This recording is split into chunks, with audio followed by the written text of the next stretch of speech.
The D3 stands for it has an aluminum core base and then 2 layers of stainless steel bonded together all the way around.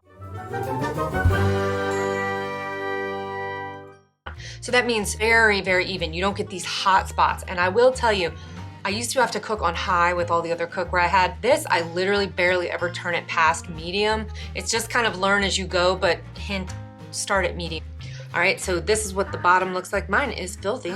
It says bonded, engineered, and assembled in the USA. And I don't know if y'all know this, is the 6-quart ones. These are assembled by hand, which I had no idea. Obviously, there's machinery being used to kind of fasten them together, but I didn't know that, so I thought I'd share. I think that's pretty cool. It's made in the USA in Pennsylvania. I love, because this is wide, so you can saute in here and not have to use another little pot for that. The sides are so high, it cuts down on the amount of moisture loss, so you're not dealing with a bunch of evaporation. You can cook on anything in this. Induction, you can stick it in the oven and the broiler up to 600 degrees, it's perfectly fine. It's about 11 inches across, 4 inches tall. What I love about this stuff though is you buy it once, you're not going to replace it, period. And it's so easy to take care of. It's literally just mild detergent and water.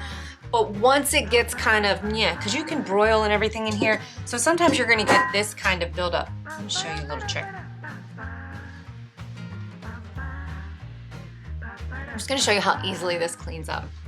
So you just take Barkeeper's Friend.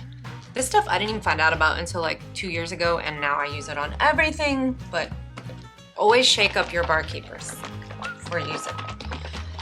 Shake it like Shakira, y'all. You can see, I didn't put very much on. And I'm using a microfiber rag. If you really wanted to put like a sponge on this, you could take this off in a single swipey.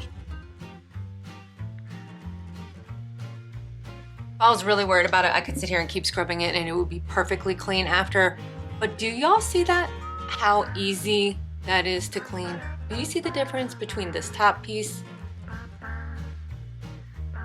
Do you see the difference now?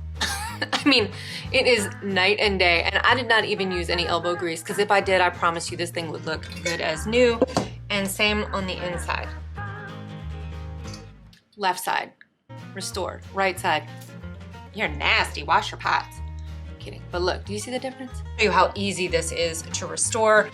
It's beautiful. I might have to do this maybe like once or twice a year, and you know, only if certain people are coming to the house, because y'all know what I'm talking about. Hope you found that helpful. I will see you in the next one. Bye-bye.